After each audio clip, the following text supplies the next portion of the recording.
If you've been hearing whispers online that Camilla is being quietly pushed out of her role by the king's side, we need to talk about what's actually happening on the ground, because the real story is almost the opposite of the rumor, and honestly, it tells you something more interesting about where Camilla's position really stands.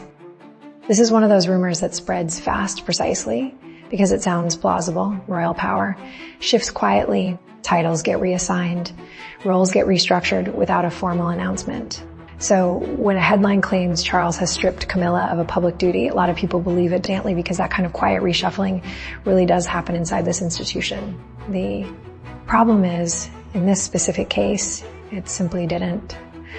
Let's set the scene. 2026 has been one of the busiest garden party seasons Buckingham Palace has hosted in years, and at every single one of them, Camilla hasn't just been present, she's been standing right next to Charles. The season kicked off on May 6, 2026, and the date wasn't random. That first garden party landed exactly on the 3rd anniversary of Charles's coronation. Camilla stood beside him at the top of the palace steps in a pale blue coat dress as the pair walked down together to greet guests. She wasn't a guest at her own husband's milestone. She was co-hosting it, the same role she's held since the day he became king. Picture that moment for a second. Thousands of guests on the palace lawn, nurses, veterans, charity volunteers, the people of this entire tradition exist to honor, and the king and queen walking down together side by side on the exact anniversary of his coronation. If the palace had wanted to quietly signal a change in Camilla's standing, that is precisely the moment they would have avoided. Instead, it's the moment they leaned into. Joining them that day were Princess Anne, Prince Edward, and Sophie, Duchess of Edinburgh, senior working royals. 6 days later, on May 12th, Charles and Camilla were back at it, hosting the 3rd garden party of the season, this time joined by the Duke and Duchess of Gloucester. Reporting from that event even noted something worth pointing out. This year's garden party calendar was more condensed and more packed than usual, meaning more events crammed into a shorter stretch. If anyone were being deliberately sidelined from these duties, a busier calendar would be the easiest possible moment to quietly do at fewer events. Less visibility, easier to explain away. Instead, Camilla's presence stayed constant across the entire run. That detail matters more than it might seem at first. A packed schedule is exactly when an institution trims the fat, when it decides who's essential and who isn't. Camilla didn't get trimmed. She got busier right alongside the king at every single stop. Then in June, the royal calendar shifted north to Scotland for what's known as Royal Week or Holyrood Week.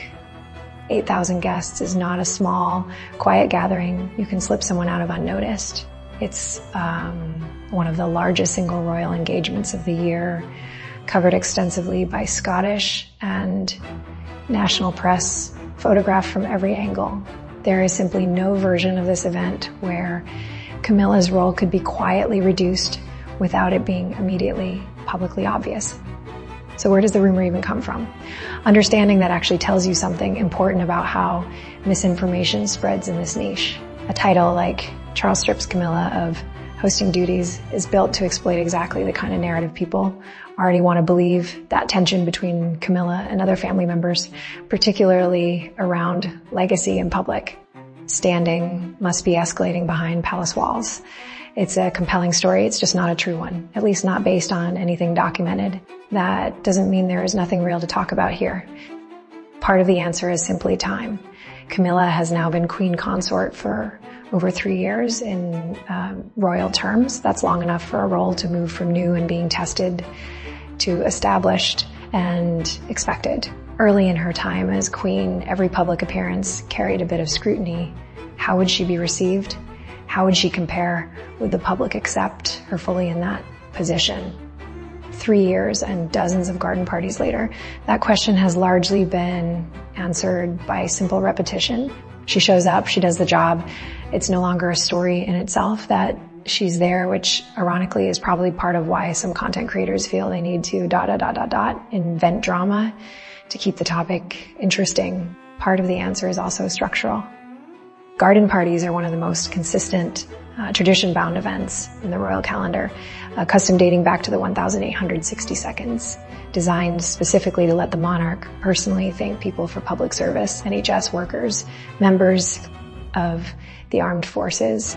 There is also a detail that royal watchers who follow this closely will recognize Camilla's choices. At these events, her outfits, her jewelry have increasingly leaned on pieces with real royal history behind them. At the May 12th garden party, she wore the Queen Mother's Cartier palm leaf brooch, a piece made in 1938 using diamonds from the Queen Mother's own collection. Small detail, but it's the kind of choice that signals someone settling into an established role, rather than someone whose position is under threat. You don't reach for pieces tied to royal. Legacy and continuity if your position inside that legacy is genuinely shaky. Jewelry in this family has always functioned as a quiet form of messaging, arguably one of the oldest forms of royal communication. There is older even than the televised interview or the palace press release. Choosing a piece with the Queen Mother's history attached to it at a public event isn't a random styling decision. Now, does any of this mean Camilla's position is universally loved or free of scrutiny? Of course not, and we're not going to pretend otherwise. Public opinion on Camilla has always been more divided than it is for other senior royals, largely because of the well-documented history. Everyone already knows that scrutiny is real and it's fair to cover, but scrutiny and rumor are two different things. Being discussed critically is not the same as being stripped of duties by the king, and conflating the two is exactly how misinformation spreads in this space. It's worth separating those two threads clearly because a lot of channels in this niche ... deliberately blur them. Legitimate scrutiny questions about legacy, about public opinion, about how what's actually happening is much less dramatic, but honestly, in its own way, more telling a 3-year pattern of consistent joint public appearances. A packed 2026 calendar that, if anything, has kept Camilla more visible, not less. A role that's moved from being tested to being simply expected. That's not a scandal. That's what institutional stability inside the monarchy actually looks like, which, ironically, might be the least clickbait true story you'll hear about. Camilla all year